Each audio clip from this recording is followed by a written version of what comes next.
नमस्कार दोस्तों।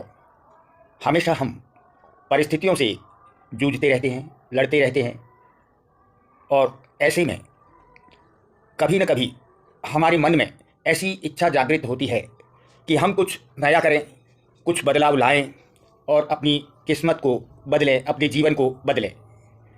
उस समय आपकी कुंडली में राहु एक्टिवेट हो जाता है, जो हमारे मन में एक इच्छा जागृत करता है, हमें कुछ कर गुजरने के लिए प्रेरित करता है। राहु जब जागृत होता है तो बहुत ही तीव्र इच्छाएं हमारे मन में आती हैं कि हम अपने जीवन को पूरा बदल डालें, क्योंकि राहु एक भ्रम है, राहु एक कन्फ्यूजन है और हमें रिस्क लेने के लिए प्रेरित करता है। और हम अपने जीवन में परिस्थितियों से लड़ते हुए अपने जीवन को बदल डालने के लिए रिस्क लेने को तैयार हो जाते हैं।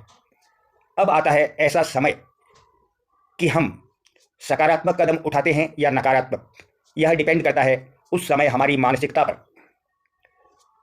और ऐसे में जब राहु एक्टिवेट हो जाता है तो उसका जो मित्र है बुध, वह भी एक्टिवेट होता है। बुध राजकुमार ग्रह है। यह हमारे मन में एक जिद की प्रवृत्ति देता है, कुछ ठान लेने की प्रवृत्ति देता है और हम अपने मन में एक जिद बना लेते हैं कि हमें ये करना ही है, हम ठान लेते हैं कि हम ये करके ही रहेंगे। बुध एक सबसे तीव्र गति में चलने वाला ग्रह है, तो यह हमें जल्दबाज भी बनाता है।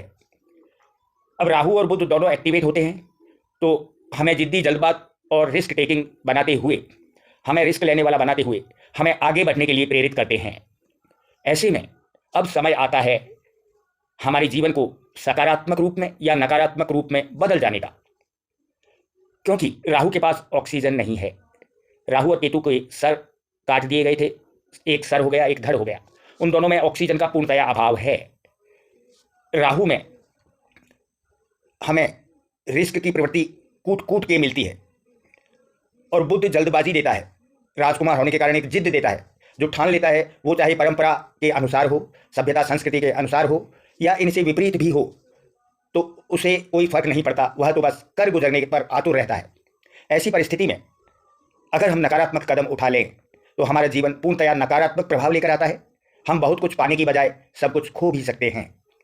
ऐसे में हमें आवश्यकता होती है बृहस्पति देव को जागृत करने की, जो कि गहन विचारधारा के प्रतीक हैं, ठहराव के प्रतीक हैं, चिंतन मनन के भी प्रतीक हैं।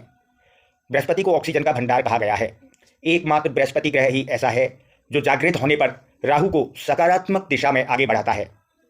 ऐसे में हमें बृहस्पति के कारकत्व को अपने जीवन में उतार लेना अत्यधिक आवश्यक होता है, जरूरी होता है, ताकि हम सकारात्मक मोड़ की तरफ आगे बढ़ सकें, कुछ खोने की बजाय बहुत कुछ पा सकें। ऐसी स्थिति में हमें बृहस्पति के कारकत्वों को भी जागृत करना चाहिए। प्रतिदिन सुबह अपने मस्तक पर, अपनी जबान पर और अपनी नाभि पर केसर का तिलक लगाना चाहिए।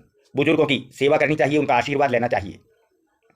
तभी हम अपने मस्तिष्क में रिस्क टेकिंग विचारों को, जीवन बदलने की जिद को, यानी राहु और बुध को सकारात्मक मोड़ दे सकेंगे और जो कुछ पाना चाहते हैं वो पा सकेंगे, अपने सपने पूरे कर सकेंगे। आप बृहस्पति के कारकत्वों को जागृत करें और अपने सपनों को पूरा करें। राहु और बुध को सकारात्मक करें। जब राहु और बुध सकारात्मक हो जाते हैं तो मंगल भी एक्टिवेट हो जाता है और राहु, बुध और बृहस्पति के कारवा में शामिल हो जाता है।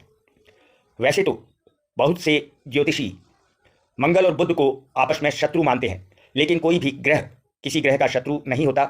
उनके कारकत्व जरूर विपरीत दशा और दिशा में हो सकते हैं। मंगल बुध का शत्रु नहीं है, उससे शत्रुता नहीं रखता। बुध के कारकत्व जरूर मंगल के कारकत्व से शत्रुता रखते हैं।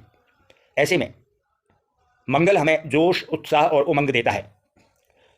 मंगल को बुध का शत्रु इसलिए कहा गया है कि बुध का मित्र राहु है, यह हमें भ्रम, कंफ्यूजन और रिस्क टेकिंग विचारधारा देता है और मंगल जोश, उमंग और उत्साह भरता है।